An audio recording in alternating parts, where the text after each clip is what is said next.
ও মুসলমান, আমরা নিজেদের পরিচয় ভুলে গেছি। নিজেদের পরিচয় ভুলে গেছি। একবার চিন্তা করি না আমরা কোথায় ছিলাম,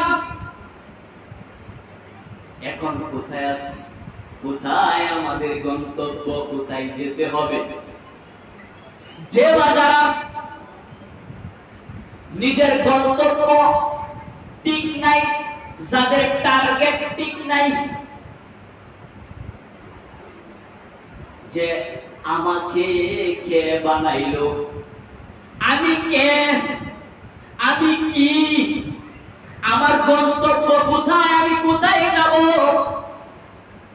আমার কি করা উচিত, আর আমি এখন কি করতেছি, এই জিনিসটা যার মধ্যে নাই, কোনো জন্তুর মতোই না, সে জন্তুর চাইতে, তার মধ্যে আর জন্তুর মধ্যে কোনো পার্থক্য নেই। কে বলছেন? আল্লাহ পাক রব্বুল আলামিন বলছেন, উলাইকা কাল আনআম, তারা হচ্ছে চতুষ্পদ জন্তুর মতো। নাউযুবিল্লাহ, তারা হচ্ছে চতুষ্পদ জন্তুর মতো।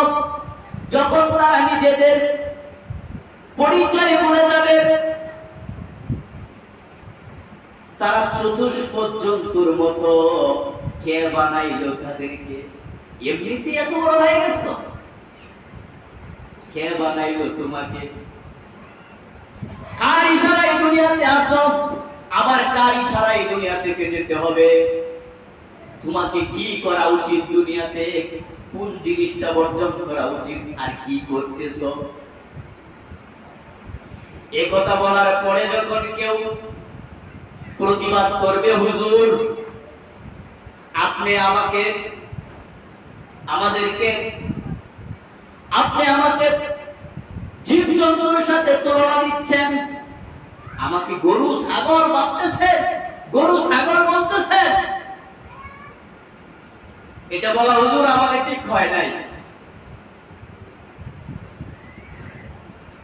কেউ যদি এরকম ভাবে কারদের আমি কইরা প্রতিবাদ করতে যাই, আল্লাহ পাক রব্বুল আলামিন বলেন তার ব্যাপারে বলো যে সরি ভাই, আপনাকে চতুষ্পদ জানোয়ার বলা আমার ঠিক হয় নাই। তার ব্যাপারে কি করো? সরি বলো যে আপনাকে চতুষ্পদ জানোয়ার বলা ঠিক হয় নাই।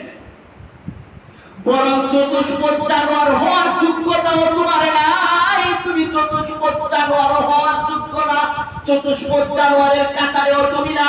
বাল হুয়া আদল, আল্লাহ পাক বলতেছে তাদেরকে তখন বলে দাও, বাল হুয়া আদল, তুমি কুকুর চাইতে, ছাগলের চাইতে, গরুর চাইতে আরো নিকৃষ্ট। নাউযুবিল্লাহ।